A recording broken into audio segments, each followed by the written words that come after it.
Ma'am, happy birthday બેટા. Thank you ma'am. George સરને કેમ આઈસીયુમાં લઈ ગયા છે? હવે તો સારું છે. હા. આવતા અઠવાડિયે ડિસ્ચાર્જ પણ મળી જશે. હું એમને મળવા જઈ શક્યો નથી. વિઝિટર્સ અલાઉડ તો છે ને? હા, અલાઉડ છે sir. Sir, hi, happy birthday બેટા. Thank you sir. Happy birthday બેટા. Thank you ma'am. Happy birthday. Thank you sir. અરે સર, શું થયું તમને? શું થાય છે? સર, સર બોલો તો ખરા, શું થયું? એ સરને અચાનક શું થઈ ગયું છે? અરે આ છોકરી શું કરી રહી છે? મને બધું આવડે છે. અરે સાહેબને શું થઈ ગયું અચાનક?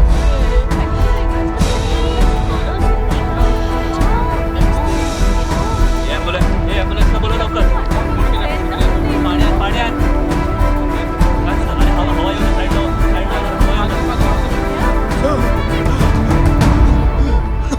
અરે જુઓ, અમને હોશ આવી ગયો. हो तिने काहीतरी केलं ना या श्वास छोकरीने तो बदला कमाल करी, हा? अरे म्हणून तो तिच्यामुळे शुक्र शुद्धीवर बसेल. आले तिचे वैद्य ते नाहीये.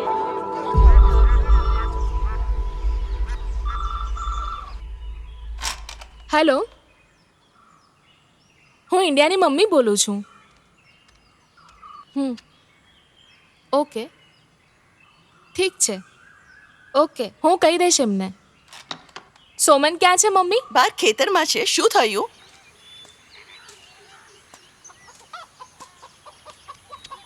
સોમન!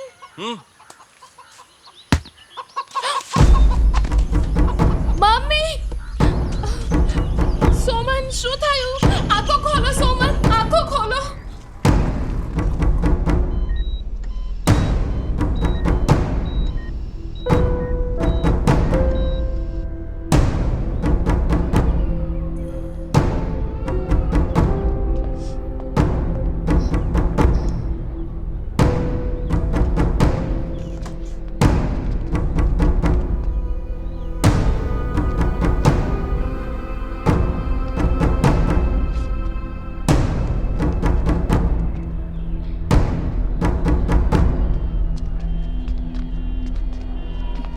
बेटा आ पेपर पर साइन करिए आपने. શેના કાગળિયા છે? સોમનને હમણાં વેન્ટિલેટર ઉપર મૂકવામાં આવશે.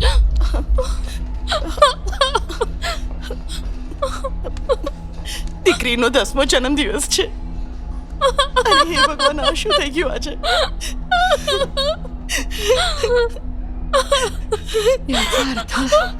એનો અર્થ એમ છે કે બાળક જ્યારે 10 વર્ષનું થશે ત્યારે એના પિતાજીના જીવ પર જોખમ છે. કદાચ એમનું મૃત્યુ પણ થઈ શકે. એના પિતાનું મૃત્યુ નિશ્ચિત છે.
એનેફેલેટિક શોક.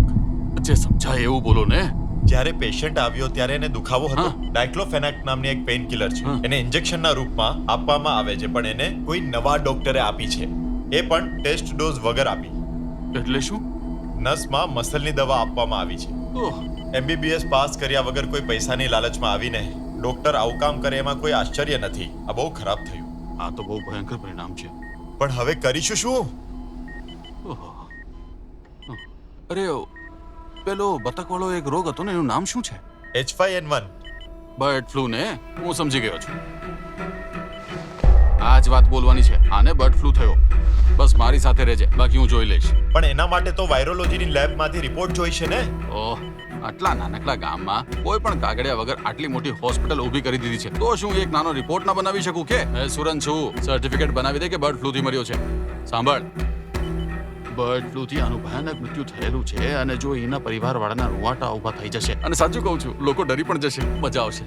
ચાલ આવો.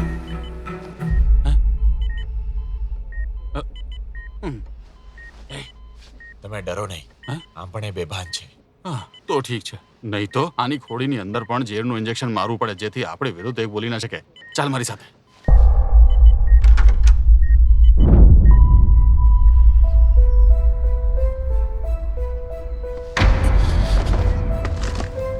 ચંદુના હત્યારાઓની ધરપકડ કરો. ચંદુના હત્યારાઓની ધરપકડ કરો.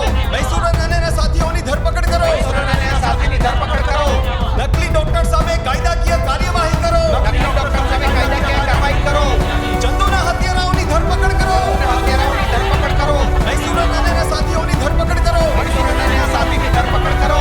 નકલી ડોક્ટર સામે કાયદાકીય કાર્યવાહી કરો. નકલી ડોક્ટર સામે કાયદાકીય કાર્યવાહી કરો. મૈસૂર અને સાથીઓની ધરપકડ કરો. મૈસૂર અને સાથીની ધરપકડ કરો. મોતના સોદાગરોની ધરપકડ કરો.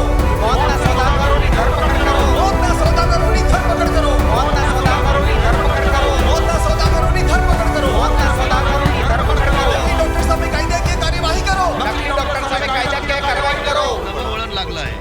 सोमन जे एक कृषी अधिकारी आहेत, त्यांच्या विशिष्ट आंदोलनाने आणि त्यांच्या दृढ निश्चयाने या संपूर्ण केसला एक नवं वळण दिलं आहे. असं म्हटलं जातं की जॉर्ज थॉमस यांच्या जबाबाने या केसची एक वेगळी इन्व्हेस्टिगेशन सुरू झाली होती. पोलिसांना अनेक सबळ पुरावे मिळाले आहेत.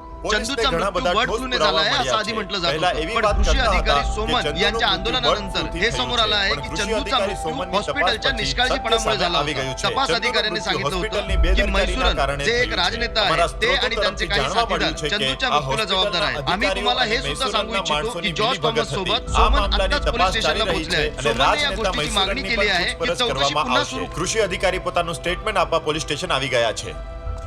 સર તમારું આ કેસ વિશે શું કહેવું છે? મને આ કાવતરા વિશે ત્યારે ખબર પડી જ્યારે જોર્જ અંકલને વિના કારણે આઈસીયુની અંદર 2 દિવસ સુધી રાખવામાં આવ્યા. આમણે પોતાના પગ પર જ કુહાડી મારી છે.